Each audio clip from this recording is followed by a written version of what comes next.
key industry figures. Bharath from Group Commercial Director of Scenic Hotels and Resorts. Thank you for joining us today. Yeah, thank you for having me, Maria. It's great to be part of this webinar. Bharath's been with Scenic Hotels for 2 to 3 years, and before that he was 15 years in Singapore, where he held several senior revenue management roles. The last one before that with Oakwood Hotels and Resorts across 11 countries in Asia. So very experienced across the whole of the APAC region. And Ellie, thank you also for joining us. Ellie, to our panellists to tell us what they're seeing in the markets. And Bharath, in New Zealand, which is really the first country in Asia outside of mainland China to see true recovery, can you tell us a bit about the changes that you're seeing in the industry? Yes, sure, Maria. I can jump in here and share a little bit of how the market is recovering here in New Zealand. As with most countries with borders closed, we have zero inbound business, and all we have is domestic business. And I must say the domestic market is rebounding much stronger than we have initially anticipated or even hoped for. I think there are a variety of reasons or factors contributing to this better than expected rebounds of the market. But I think primarily I can point out 4 main factors. So number one is the domestic share of the tourism receipts has always been quite healthy. So if you look at the pre-COVID world, in terms of the tourism receipts, domestic and international have been about half and half, about 50% domestic and 50% international. So I think that is actually quite healthy. We didn't have too many eggs in one basket, and we didn't have like too much of a reliance on inbound. So that's a good place to start. So that's factor number one. Number two, the domestic market has always been quite balanced. It's made up of a good mix of corporate and leisure. And the domestic corporate segment is made up of companies across a variety of industries throughout the spectrum of the economy. So it's quite diversified. So I guess more diversification means more resilience. Okay, so that's number two. So the third factor is the traveler confidence. As we all know, with the kind of fantastic job that the government has done in actually controlling the spread of the virus, the traveler confidence was instilled back quite fast. So the moment we were out of lockdown, Kiwis were out on the roads traveling. So that really helped. And I guess the last fact. Mm-hmm. So Bharath, you're seeing return of both business and leisure travel. Yes, absolutely. Yeah.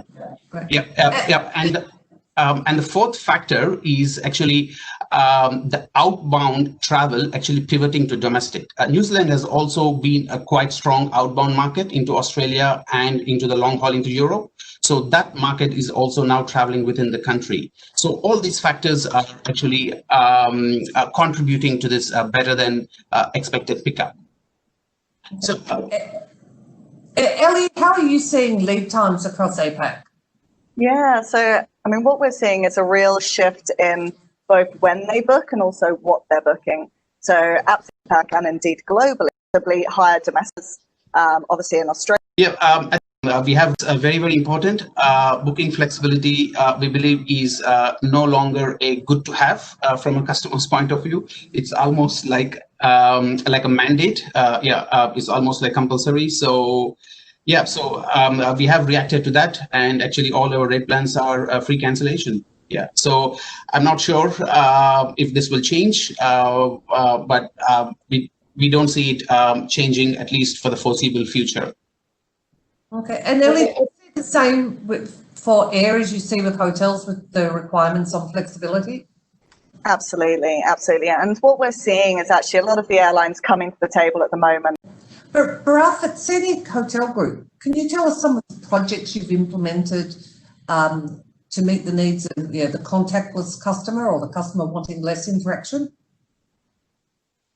I think the contactless technology is not new. It's been around for a while. So I guess, we have talked about it every now and then, but I guess in the past, we didn't have pressing reasons to actually adopt it. So actually what COVID did is just accelerated the adoption of this technology, primarily driven by the customer needs. So we believe that contactless technology is quite an important consideration for guests when they decide which hotel to book. So I can share a couple of initiatives that we have rolled out recently. The first one is a contactless check-in that's being rolled out across our hotels. So it's contactless check-in across the entire process, starting from the digital registration card to ID to payment to issuing of a key card. And a second initiative is actually digital in-room communication. So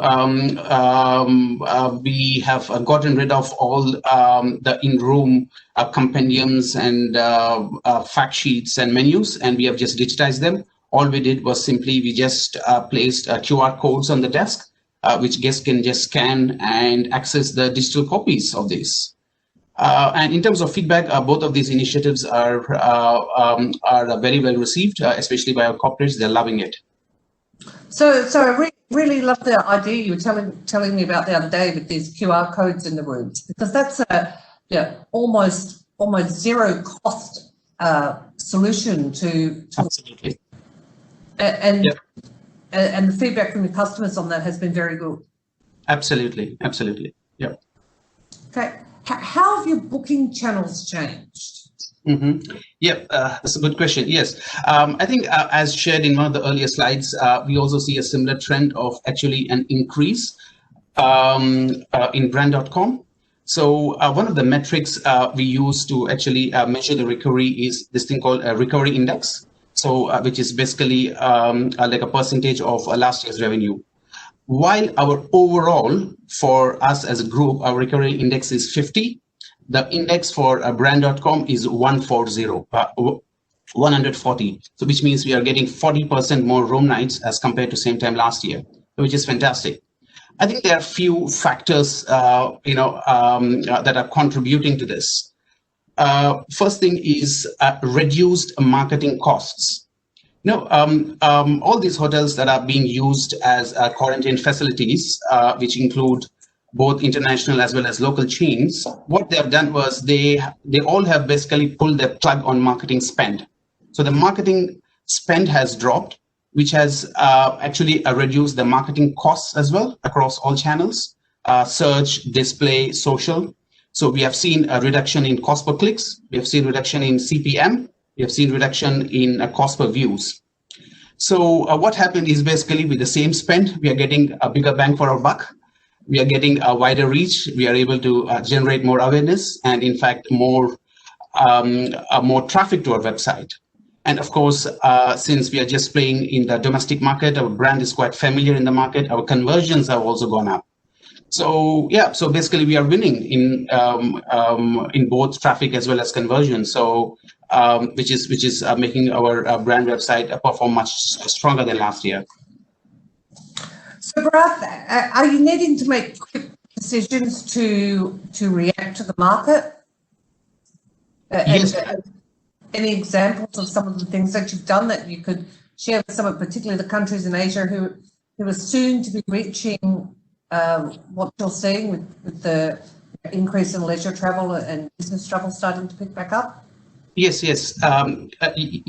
Sure, absolutely. We actually see this almost like a small window of a golden opportunity, actually, where we can try a lot of things that we wanted to in the past, but we couldn't. We don't get such an opportunity all the time where some of our composite hotels are closed for being used as quarantine and also a lower marketing costs.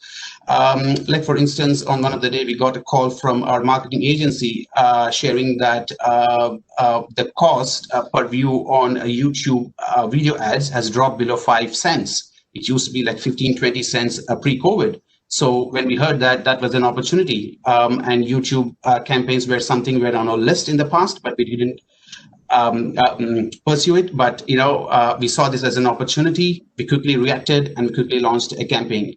So what happened is actually This has actually also accelerated our digital marketing adoption. So we are trying new things. We are trying things that we have not done in the past. I think this is the perfect opportunity for that. The costs are low, risks are low, and the potential benefits are huge. Okay, thanks. Let's move on to the changing traveller behaviours.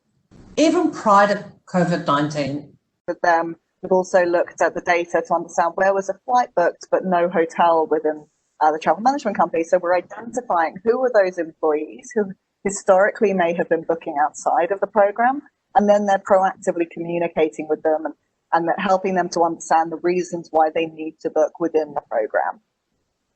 Okay. And Bharat, yeah, you're really I think the main country where corporate travel has started to return.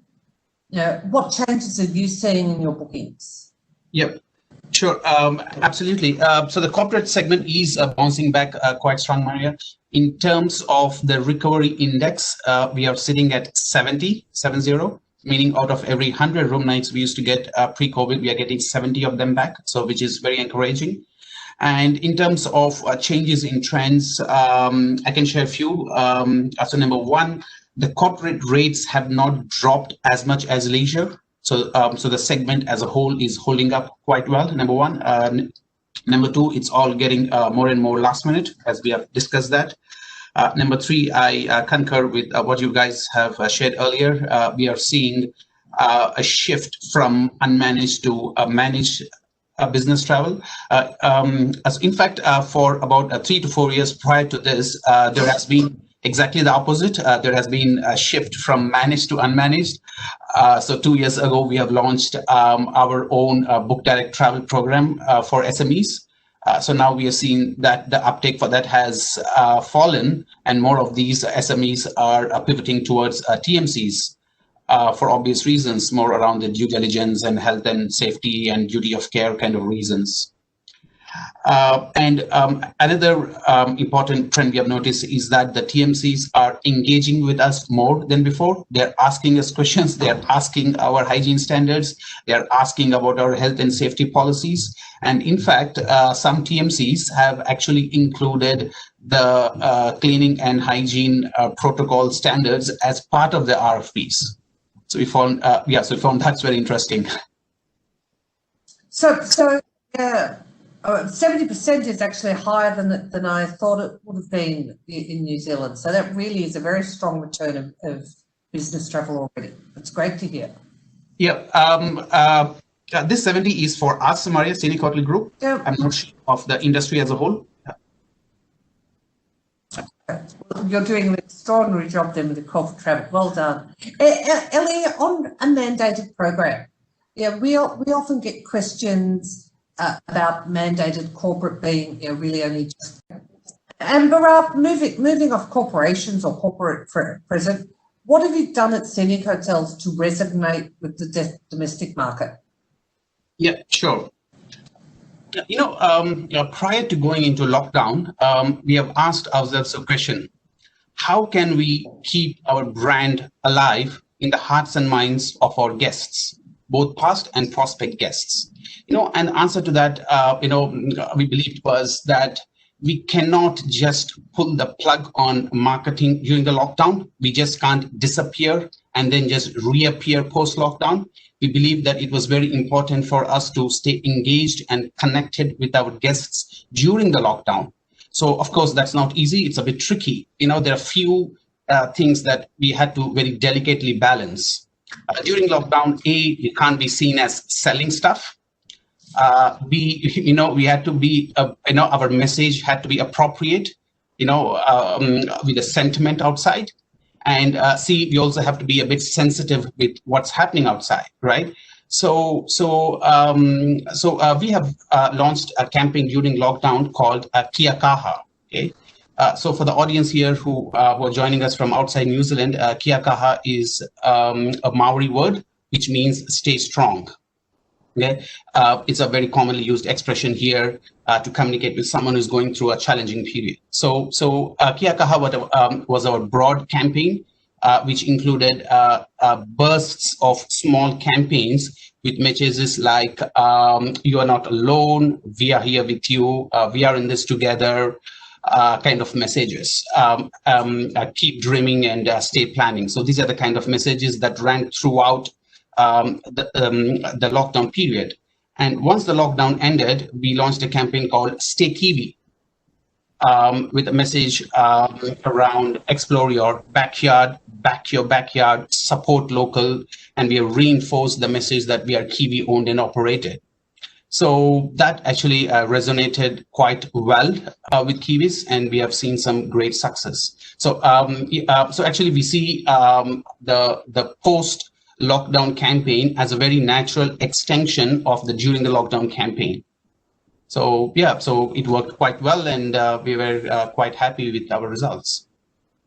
Oh, okay, and really tying into that buy local. Ellie, I just noticed that we have a question that's come through on TMC, so I might throw to you. It's more a comment that we're seeing some TMCs trying to negotiate net because it's such a big market, and you put that within that somewhere like China. But if you look back, any further questions before I throw to Bharath for his one last comment to the team? There's no further questions. Bharath, if you look back, you came out of lockdown, what, June? Yes, in May. So when you came out of lockdown, if you look back over that period of time and you think back to things that worked and didn't work, and with the benefit of hindsight that you've got, what would you say is the best decision that you made over the past few months that has made the biggest difference to your business? Excellent question. I think looking back, one of the best decisions we have made is actually not cut back on marketing spend, because in tough times, there are pressures on cutting costs, and one of the first things is we have pressures to cut costs. We didn't give into that. We in fact we didn't cut back. I think that really worked very much in our favor. Wow, that's interesting. Yeah, because most people did cut back their marketing spend. Yeah. In fact, we see a lot of people just completely stop marketing spend. Okay, great. So, Ellie, thank you very much for joining us. I think what you've shared with us today, particularly around corporate travel, has been fantastic. And Bharath, congratulations on what you've done so far in New Zealand, and hopefully the rest of APAC we can start to see. The rest of APAC following in New Zealand's shoes with strong domestic leisure and corporate reopening. And soon, let's hope, international borders start to open. Some of the international borders, particularly between countries across APAC, start to open. So thank you, everyone, for your time today. And good luck with your recovery strategies and increasing your business.